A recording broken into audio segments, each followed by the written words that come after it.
Salam cerdas, salam rahayu dari Surya Lawu Channel. Masih bersama Surya Lawu. Terima kasih buat teman-teman semuanya yang selalu support dan dukung Surya Lawu Channel, sehingga Surya Lawu Channel masih berkembang sampai saat ini, semakin berkembang atas doa dan support dari teman-teman semuanya. Semoga teman-teman semuanya selalu dalam kesehatan, selalu dalam keberkahan Tuhan Yang Maha Kuasa, dan dilancarkan segala rezekinya dan urusan di dunia sampai besok di akhirat. Di kesempatan kali ini saya Surya Lawu masih bersama Mas Adit Pramono. Kita akan membahas, kita akan ngobrol-ngobrol, kita akan berbincang-bincang tentang ciri-ciri sosok Satrio Piningit di era pewayangan. Jadi kita belajar dari sejarah pewayangan. Sebelumnya jangan lupa like, subscribe, dan share agar lebih membantu perkembangan Surya Lawu Channel. Oke, ini kita bersama Mas Adit. Oke, Mas Adit, gimana kabarnya? Oke, ya baik-baiklah. Nah, ini di kesempatan ini, dalam obrolan ini ya, kita sambil bincang-bincang kita sambil untuk menambah kekayangan. Nah, ini kita mengulas coba ini karena apa? Sudah menjadi dilema, khususnya di masyarakat Jawa ini dilema, karena ada ramalan dari Prabu Jayabaya bahwa suatu saat nanti akan muncul sesosok Satrio Piningit. Berarti kalau di suatu saat nanti akan muncul, berarti dulu kan pernah muncul. Nah, gitu. Ya. Berarti kan makanya kita kembali flashback ke yang dulu. Nah, di dalam tokoh pewayangan dulu itu yang memiliki ciri-ciri dominan, ibaratnya ciri-ciri yang mendekati sebagai seorang Satrio Piningit itu tokohnya, kalau menurut panjenengan itu siapa? Monggo Mas Adit, kita sambil cerita-cerita. Oke, kalau saya landasi sebelumnya bahwa semua orang boleh mempunyai pendapat masing-masing, dan saya juga menghargai kalau pendapat itu kan sesuai logika sendiri-sendiri antara individu dan individu lainnya. Jika perbedaan pendapat, adanya perbedaan pendapat, pasti ujung-ujungnya ramai, ujung-ujungnya tidak baik. Berarti kalau mungkin dalam perbincangan kita nanti tidak sesuai dengan pendapat dari pemirsa ataupun dari teman-teman semua, mohon maaf yang sebesar-besarnya. Mohon maaf yang sebesar-besarnya. Ini kita ngobrol, kita berbincang, kita sambil berpikir tentang seperti apa sih ciri-ciri Satrio Piningit waktu era dulu itu. Kalau menurut sampean itu tokohnya siapa yang cenderung, ibaratnya yang sifat dan kewibawaannya itu bisa mendekati Satrio Piningit itu siapa dalam era pewayangan? Kalau bagi saya pribadi, saya lebih cocok, lebih condong, lebih setuju jika sosok Satrio Piningit di dalam dunia pewayangan, dalam dunia pegalangan, saya lebih setuju jika sosok Satrio Piningit itu Gatotkaca. Itu Raden Gatotkaca. Nah, ini adalah juga salah satu tokoh pewayangan yang dulu diidolakan, sangat diidolakan oleh Presiden pertama Indonesia, karena dia sangat mengidolakan, sampai kepemimpinannya pun cenderung ke Gatotkaca ini sendiri, semangatnya, Ya, terus rasa berjuangnya, tekadnya itu dominan. Itu adalah salah satu tokoh dari presiden kita dulu mengidolakan Gatotkaca ini. Kok bisa dibilang itu lebih mendekati ke ciri-ciri Satrio Piningit waktu dulu itu dari apanya Gatotkaca itu? kalau dalam pengamatan saya, sosok perwataan tokoh Gatotkaca sendiri yang mendekati penggambaran Satrio Piningit. Kriteria sosok Satrio Piningit kalau menurut saya pribadi itu mungkin juga berguna bagi perkembangan, bagi kesuksesan tentang kehidupan manusia di dunia nyata ini. Berarti dari sesuatu yang awalnya susah payah kan gitu, sampai dia Mendapat menemukan kesuksesan. kesuksesan dalam hidupnya gitu. Ya memang dari cerita kalau Gatotkaca itu lahir lalu dia dimasukkan ke kawah kan gitu. Pasti Dia itu kan digembleng di situ. penggambarannya itu kan orang yang sengsara lah, gampangannya gitu. Masalahnya juga dalam perjalanan juga dia pencarian siapa orang tuanya kan gitu. Siapa leluhurnya. Siapa leluhurnya di situ sampai dia menemukan jati dirinya kan, dan akhirnya dia bersama dengan ayahnya yaitu Werkudara kan gitu. Nah ini ada prestasi apa dari Gatotkaca sendiri sehingga sampai dia menemukan kemuliaan dalam hidupnya, walaupun mungkin jarang diketahui kan. Coba sampean jelaskan ini biar kita tambah pengalaman. Kalau perjalanan hidup tokoh Gatotkaca, menurut saya itu meliputi sebuah keistimewaan. Juga ada beberapa prestasi yang sangat hebat. Keistimewaan Gatotkaca sendiri itu pun dari lahirnya dia kuat. Sejak lahir itu masih bayi dia kuat untuk menerima panasnya kawah Condrodimuka yang dalam penggambarannya api yang sangat panas. Dalam istilah umum itu kan neraka, penggambarannya neraka. Kok bayi kok itu sudah Susah payah. susah payah.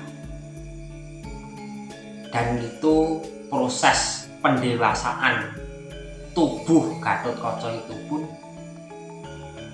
juga turun tangan, campur tangannya para dewa yang memberikan anugerah pusaka-pusaka yang terkumpul dan masuk ke dalam tubuh Gatotkaca. Kalau kriteria sosok Satrio Piningit itu mampu mengetahui nilai-nilai leluhur dan juga mendapat berkah dari leluhur. Kalau mengamati tentang perjalanan tokoh Gatotkaca itu pun, dia sudah mendapatkan berkah leluhur yang sangat banyak, bahkan di atas leluhurnya itu para dewa kok yang memberi pusaka-pusaka yang terkumpul di dalam tubuhnya itu para dewa. Berarti kalau secara logisnya dia itu dari kecil itu sudah mendapat pengetahuan, sudah mendapat gemblengan keilmuan dari para leluhurnya. Berarti dia pengetahuannya itu merangkul seluruh leluhurnya. Makanya dia bisa menemukan jati diri dalam dirinya. Oleh karena itu Gatotkaca mampu membuat bangga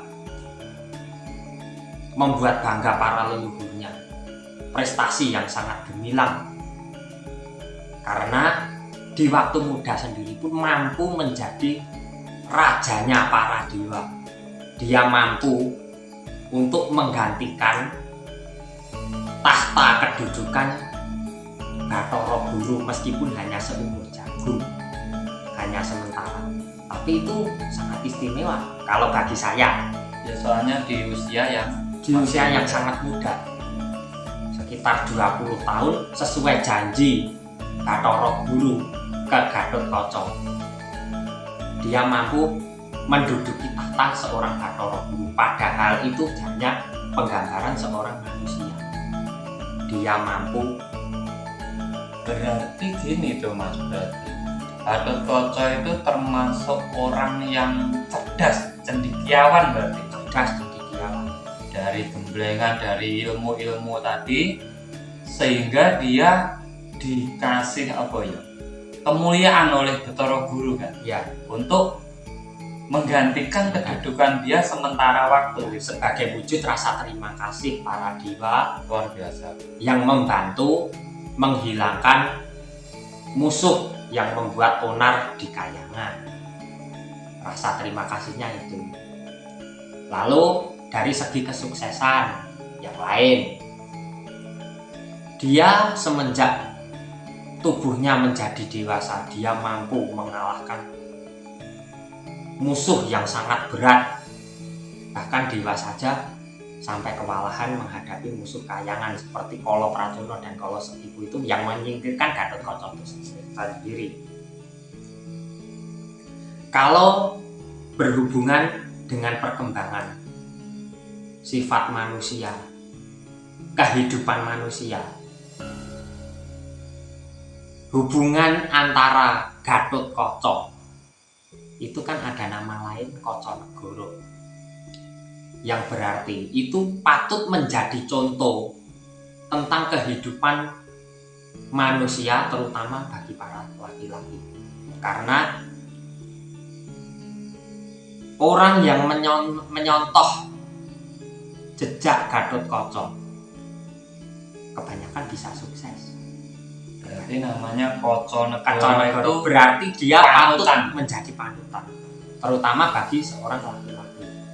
Laki-laki, kriteria laki-laki itu kan mempunyai Kukila, Curiga, Turangga, Wisma, Garwa. Kukila yang berarti itu mencakup hobi. Dalam perkembangan hidup pasti berawal sebuah hobi. Curiga berawal dari sebuah pekerjaan, berarti pekerjaan. Orang hidup untuk mencapai kesuksesan harus mempunyai pekerjaan. Turangga, dia harus mempunyai kendaraan sendiri untuk membawa tubuhnya kemana-mana.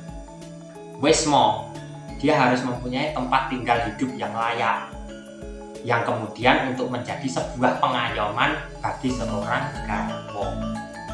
Itu pun sifat Gatotkaca masuk ke situ. Berarti dari sejarah perjalanan ini, kenapa cenderung ke Gatotkaca dan memang sempat diidolakan oleh pemimpin kita dulu, itu mungkin karena memang perjalanan hidup Gatotkaca sendiri sampai menemukan kesuksesannya, dia benar-benar mandiri dan dibantu oleh Para para dewa-dewa dewa-dewa di atas leluhurnya. makanya ada nama lain Kacanegara, berarti itu Dia patut menjadi panutan, tempat untuk imam sebenarnya kan, Imam. sebagai contoh contoh kehidupannya untuk kehidupan orang banyak kan gitu. Berarti kan dia masih muda, ya. pinter, bisa mengetahui jati dirinya, bisa mengetahui leluhur-leluhurnya, bisa mendapatkan kanugrahan dari leluhur-leluhurnya, bahkan para dewa, dan di usia muda dia bisa menjadi seorang raja, bahkan raja dewa, walaupun hanya sementara waktu. Yaitu menurut sejauh apa dari pengetahuan saya yang saya pahami tentang hal yang mendekati perwataan sosok Satria Piningit dalam dunia pewayangan. Ya ini memang kalau kita logika, kalau kita mau berpikir kembali, ini ya sangat dominan, Mas. Masalahnya gini, sekarang dari kecil jarang yang menderita, dan jarang yang kenal dengan leluhurnya sendiri kan gitu. Ya. Kalau orang umum kan kalau misalnya leluhurnya sudah tiada, misalnya sudah meninggal, ya udah. Kebanyakan begitu. Nah, dan sedangkan Gathotkaca sendiri, dia walaupun leluhurnya sudah tidak ada, tapi dia mendapatkan pusaka. Maksudnya itu berarti dia belajar dari ilmu-ilmu para leluhurnya dengan cara mengenal leluhurnya itu sendiri kan gitu. Nah, dari pengenalannya dia dengan leluhur dan keanugerahannya dia dari leluhur dan ilmu-ilmunya, akhirnya dia mendapatkan tempat yang istimewa untuk para dewa-dewa. Kalau sekarang ya dewa-dewa kita kan pemimpin-pemimpin kita. Berarti dari kecerdasan, tekad, spiritnya di usia muda dia sudah mendapatkan apa ya? Ibaratnya itu anugerah dari para pemimpin, dijadikan orang kepercayaan gitu ya. Wah, luar biasa.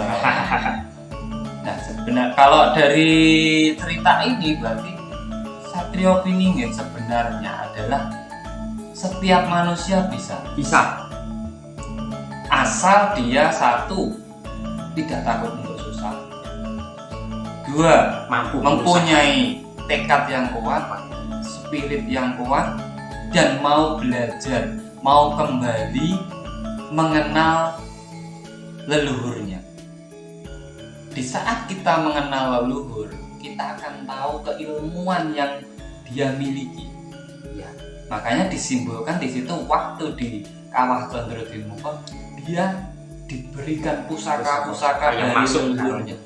Nah, dari kesusahan yang dia alami, dia bisa untuk bangkit, dia belajar dari keilmuan leluhur-leluhurnya gitu.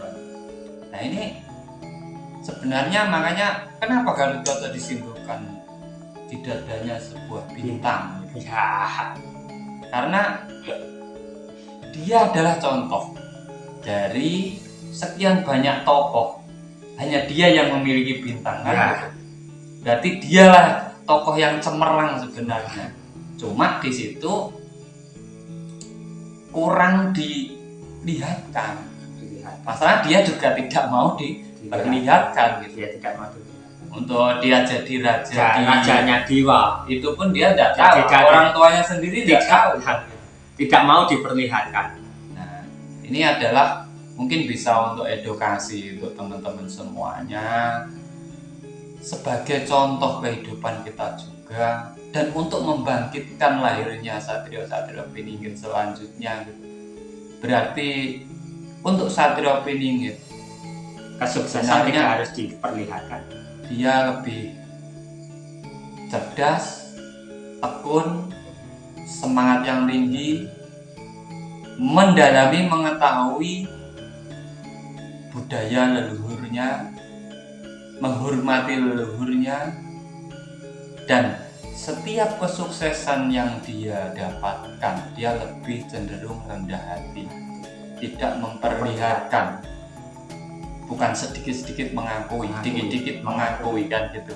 Jadi dia lebih rendah hati. Nah, ini memang kalau kita pikir ini memang luar biasa perjalanannya. Mungkin ini sedikit ulasan ya, dari kita bercerita daripada kita tidak mendapatkan apa itu edukasi atau apa. Makanya nama lain dari Gathotkaca adalah Koco dan Boro, sebagai pengilon, sebagai penggambaran.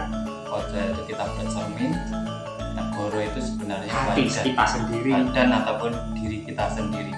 Jadi untuk sukses itu sebenarnya orang itu kembali ke diri kita sendiri, gimana tekad kita, gimana usaha kita, gimana kegigihan kita, dan gimana cara belajar kita untuk mendapatkan sebuah pengetahuan dari yang sudah dari leluhur-leluhur. Karena apa? Leluhur kita itu dulu sebenarnya ya luar biasa. Di saat kita mau kembali, mau mempelajari lagi ilmunya, mau mempelajari lagi adat budayanya, mau mengenal, mengembangkan lagi, kemungkinan memang satrio-satrio yang dipingit ini akan keluar. Dan di saat satrio piningit yang ini sudah pingitannya tidak ada, di situ akan muncullah sosok Ratu Adil. Karena ratu bisa adil kalau dia sudah mengetahui penderitaan rakyatnya, bisa memasyarakat, bisa menghormati adat budayanya sendiri, dan tidak melupakan sejarah leluhurnya sendiri. Oke, terima kasih buat Mas Adit Pramono, dan dari saya Surya Lawu, semoga ini bisa menambah edukasi kita. Bila ada kata-kata yang kurang berkenan dari saya pribadi dan Mas Adit Pramono, minta maaf yang sebesar-besarnya. Ini hanya obrolan, semoga bisa menambah pengetahuan kita semuanya. Terima kasih Mas Adit. Salam cerdas dari Surya Lawu. Jangan lupa dibantu share-nya juga, subscribe-nya untuk membantu perkembangan channel Surya Lawu. Tunggu video-video dari saya selanjutnya agar kita bisa saling berbagi, kita bisa saling belajar bersama di Surya Lawu channel. Salam cerdas, salam rahayu, rahayu, rahayu.